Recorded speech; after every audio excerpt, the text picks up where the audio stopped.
Hello, everyone. My name is Matthew Washkowski, and I'm just here to give you a really brief introduction about ChatGPT for use as an educator. For some context here, I am a adult basic education instructor. I teach grade 12 classes, eight of them, all of the 20 or 30 level of various subjects. Most of my students come from local reservations. They come fresh out of the justice system. Most are people who have not been in school for about 10 years or so. Um, and so they have a lot of needs. They have a lot of variety in their backgrounds, just like how, a traditional teacher who has 25, 30 kids in their classroom would as well. So a lot of these skills really do translate here. And so I'm here to talk about ways that I've used ChatGPT to help aid in my instruction. It has a couple of primary purposes. One is it is a really big time save if you're able to use it right for certain tasks. You don't want to use it for the sake of using it, but if it's something that can work faster and better for you, use the tool. Another really beneficial use of this is that it is a very excellent brainstorming tool.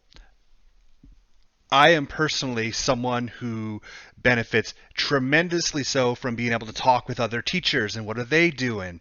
And so this is a way that I'm able to do that. And then the third one is you're able to use it to generate content for your classroom. That's able to save a lot of time. You have a fairly decent confidence in that it will be a reliable information as well. You can always fact check it. You want to read it, of course, but it can really give you some good material to use in your classroom. So you can spend more time teaching and less time prepping. So what I have here is I've created a very blank account here. You can find the steps on how to do that in the written guide here, but essentially just make an account, and right now you can use ChatGPT 3.5, the version 3.5 for free. There's also a ChatGPT 4, which is a little bit more advanced model. That does cost money. 3.5 or whatever free version is available for you will work completely fine. And so once you make it here, you're going to find there's a couple things here. At the very, very start, I'll zoom in a little bit. You're going to find that there's a message here. You can type in any message you want. So for example, I'm going to give a really simple one here. Provide a summary of Romeo and Juliet. And you're going to see that it's going to give me a really large summary here that is about it, but you can be really, really specific of what this is. So one of the really core benefits of ChatGPT is that you are going to be able to really adjust what you are given as some output here dependent on the prompts that you put in.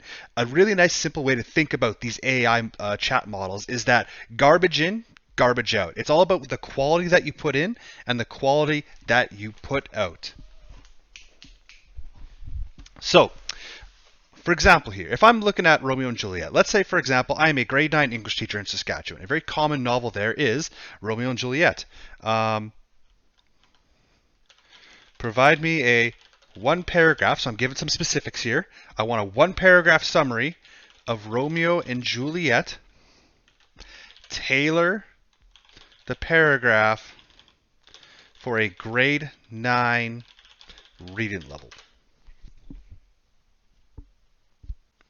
And you're going to see that the outputs that you get here are all of a sudden very, very different here. And you can use this for just about everything. So if I head over here, this is just a ChatGPT account that I actually made a while ago. And so what you can really find here is that I have threads. On this left side here, you're going to see there's a whole bunch of different threads that happen here. And so I recommend what you do is you want to keep certain categories, certain subjects within a thread. If you are if you're teaching a grade 10 math course, keep that in a thread. If you are doing an English, you want to keep that in a thread. You can see here that I used to teach biology. I did DNA to mRNA conversion here. I was actually a little unsure about how I did this myself. I've deleted a lot of the threads since, but ChatGPT actually taught me how this works so that I could better teach my students this. It was a very complicated process. So it was really helpful to break this down step by step, explain the reasoning behind it, and then I just did this to make sure I was able to fact check that I knew what I'm doing here. So it's very, very beneficial for that. So essentially here, what I've created is I have created a little sample guide of what ChatGPT can offer for you here. And so starting out, what I did was my prompt here is, I'm just going to zoom in a little bit, give me 10 grade 12 level essay prompts for Lord of the Flies. A very simple one. You could really specify this if you wanted to, but you can see here that it's giving me some essay prompts here. Some of them are good, some of them are bad, but it's a really nice way to, just expand your horizons. You can give that to students. It gives students a really good way as well to look into what they want to do. If you've ever had a student in front of you, it's, I don't know what to write about, I don't know what to research, I don't know what to do. ChatGPT, they can go on their phone, really quickly throw in a prompt. You could have it displayed up in the classroom, do it live for everyone, be a nice way to model it and how to get specific outputs out of it.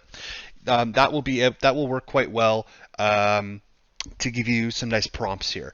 You can see that I just went to make a unit plan for teaching Romeo and Juliet to grade 9 students. Again, you can be really specific here. You can indicate their reading level. You can indicate how many days. You can indicate, I want them to read 1 chapter a day, so on and so forth. These are all things that you can do. You can be specific on that you have an English translation of the book, or that you have the old English and the modern day English as a side by side. You can add these details here. And so you can see here, again, you don't need to use this. I would not recommend copy paste this as is, but if you're in a hurry, you're busy, you're coaching, maybe you're a first time teacher, you've never taught this before, you have a whole bunch of new preps, this is a nice starting point for you to then begin to adapt by yourself.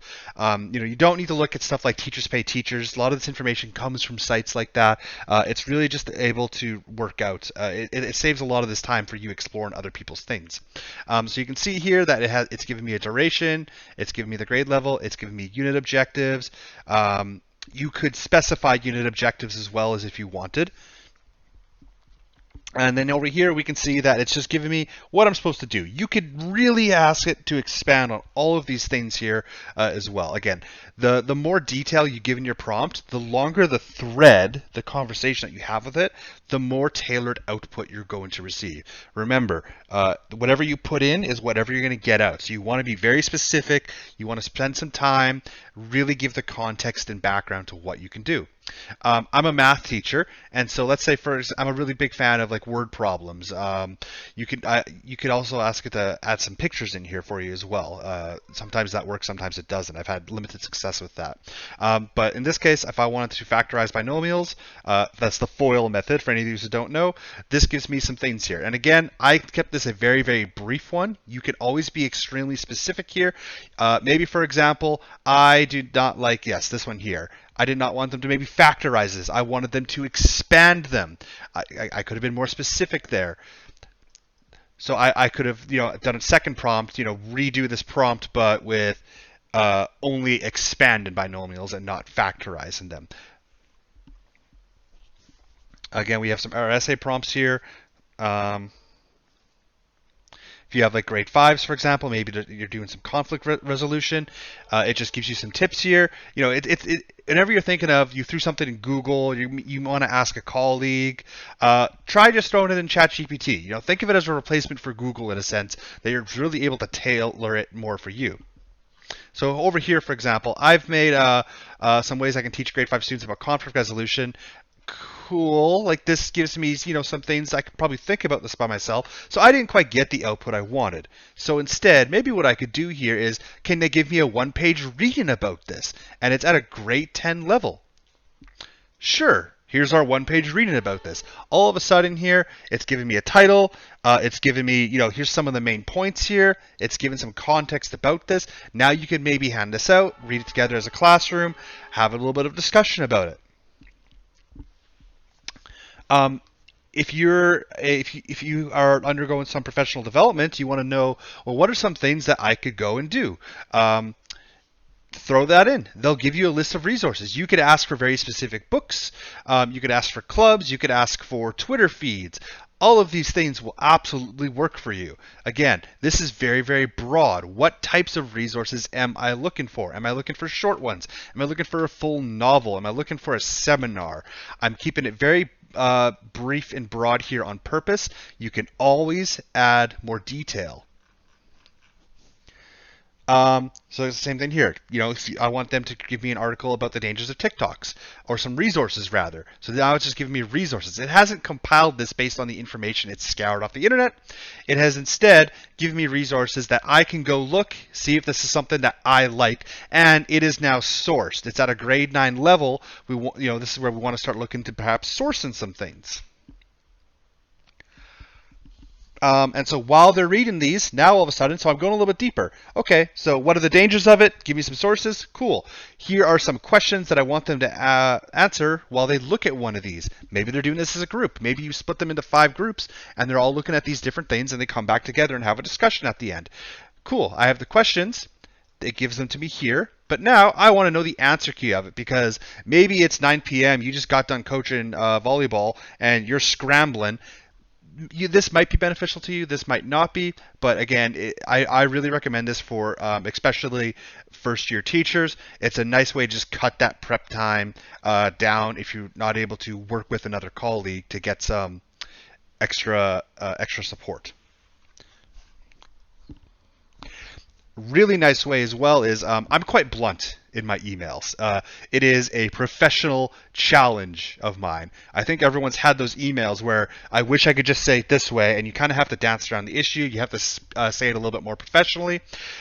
I have found ChatGPT has been extremely beneficial to helping out with my emails, and you can actually get this so it inputs it directly into your email. You can have this prompt system directly integrated into Outlook. If you want to know how to do that, ask that prompt in YouTube, maybe even ask on ChatGPT itself.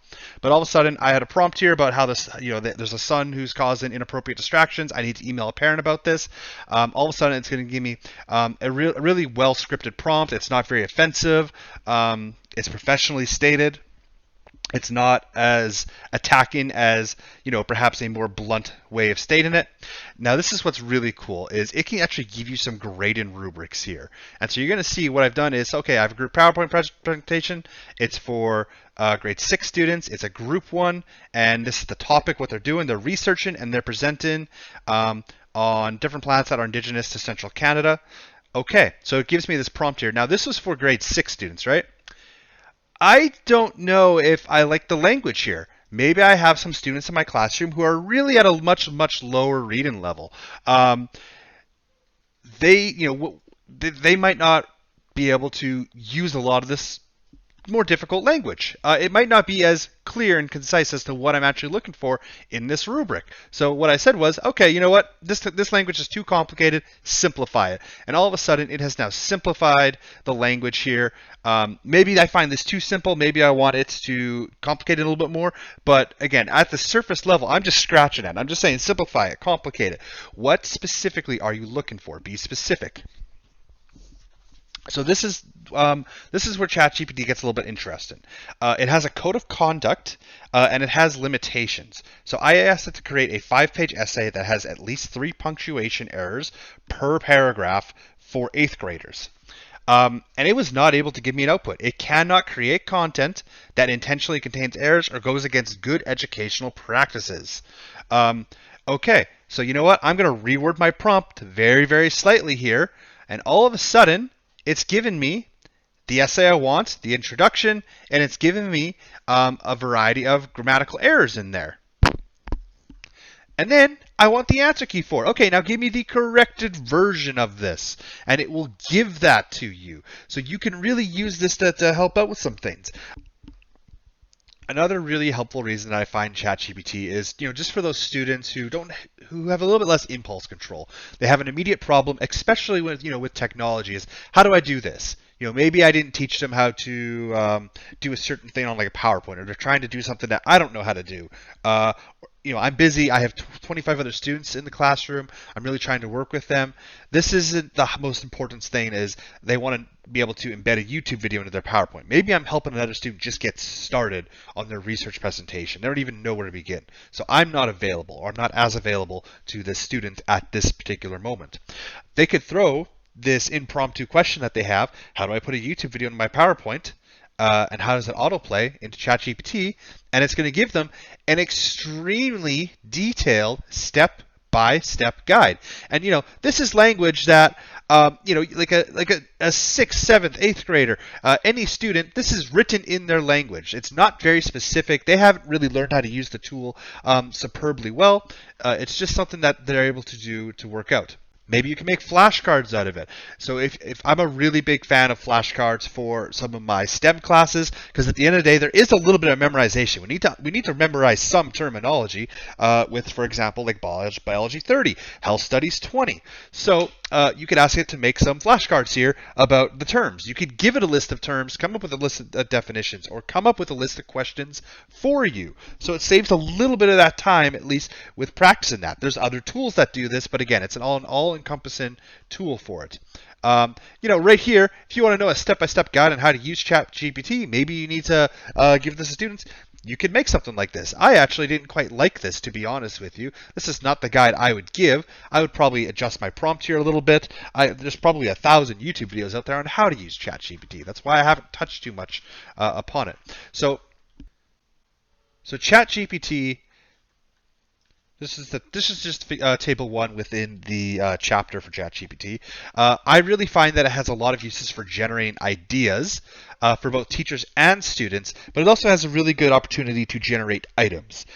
This is all broken down within the actual chapter, but I just wanted to really touch upon this, that those are the 2 primary uses that I have personally had with ChatGPT. You may find more.